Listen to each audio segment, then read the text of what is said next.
oh man, they should expect some serious racing. Also, just because the speeds and the bikes are so fast now. There's been a lot of advances, even over the little hiatus we've had where we didn't race here in 2011. Suzuki has a new bike. We got the EBR 1190 out here. We got the BMW now. There's a lot of bikes that haven't raced the AMA National here, so there's gonna be a lot of excitement around that.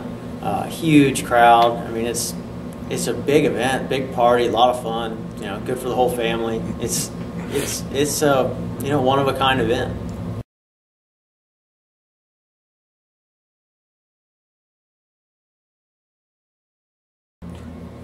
Well, I guess a lot of probably my biggest memory of the Big Kahuna was when I came out here with my dad in 1998, the year before I started racing. And it was the year I graduated high school. We were hanging out. I remember seeing, I think it was Eric Bostrom come down the hill and make a last lap charge for the finish line, trying to make a position. He tossed it right at the finish line. He slid all the way to turn 1 in the wet grass.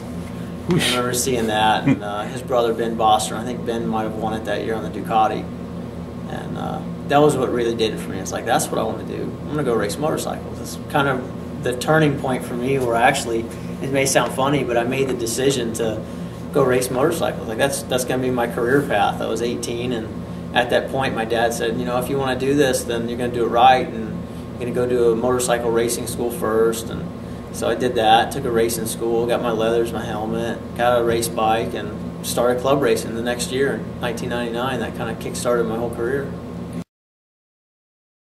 Oh man, take your time. It's you got to get it figured out. There's a lot of blind corners. You got to know this place. It's not like you can see where you're going all the time. You have to kind of get a feel for it before you can really start pushing. Otherwise, it'll bite you.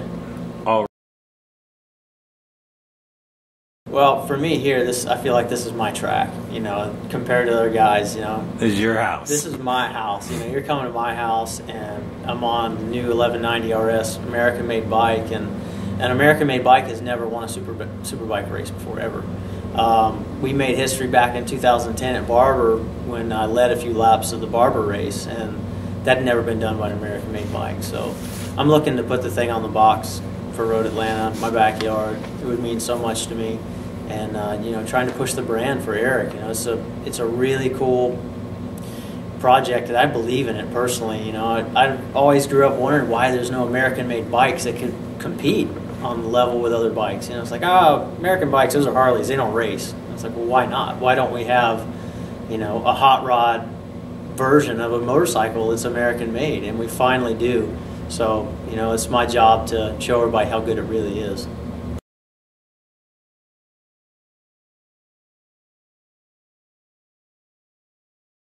I mean, definitely the setup for Road Atlanta is quite a bit different than a lot of other tracks, mainly because of how high the speeds are, and also Road Atlanta has a superior grip level to a lot of other racetracks.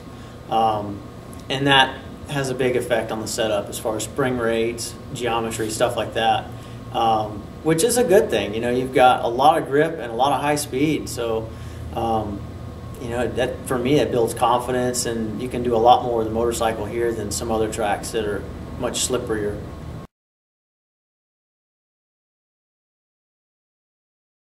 I would totally disagree with that. I was the kid that hated school. All I wanted to do was get out of school so I could get home and ride my dirt bike.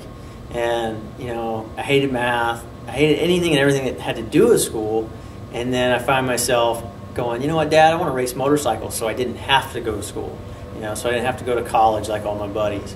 And now I wish I paid a lot more attention, because there's so much that's involved with math and spring rates and geometry on the bike that it's like, if maybe I paid a little bit more attention, it'd help me out, especially with where I'm at. My job is to R&D the bike. I'm basically a test rider as well as a racer.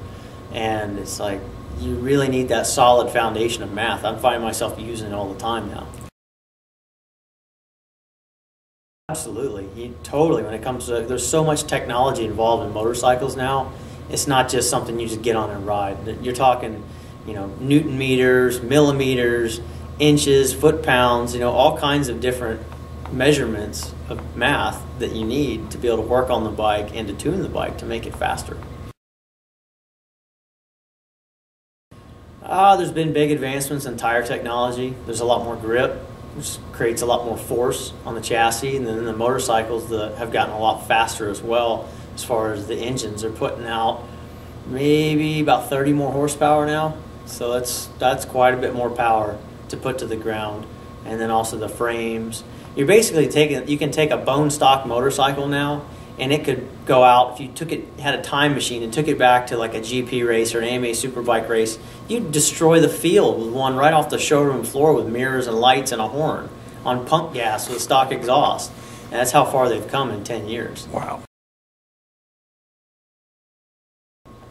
Yeah, we're really excited this year. We brought on a big global sponsor. We brought on Hero Motocorp, which is out of India.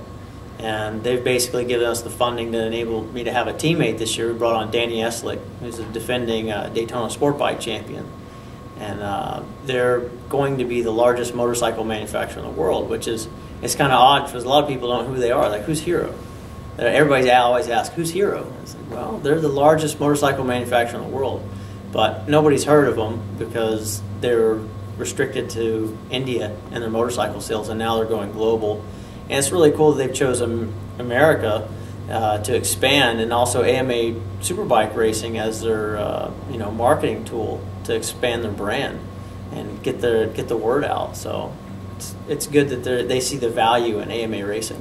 How have your other partners helped build this team and make it successful? Well, we don't have a lot of sponsors. Eric's kind of kept it himself. He's been a huge part of it. And he's very careful on who he selects. Selective? Yeah, very selective. So at first it was AMSOIL. They came on last year as the title sponsor, and they're my title sponsor as far as a partner with Eric. And not only are they just a sponsor of the team, they're working with Eric specifically to design oil for his bikes. Every bike that you buy from Eric Buell from here on out comes with AMSOIL synthetic specifically designed for his motorcycles. So they're a big partner with Eric. And then Hero Motocorp as well. They're the secondary sponsor for my side of the team.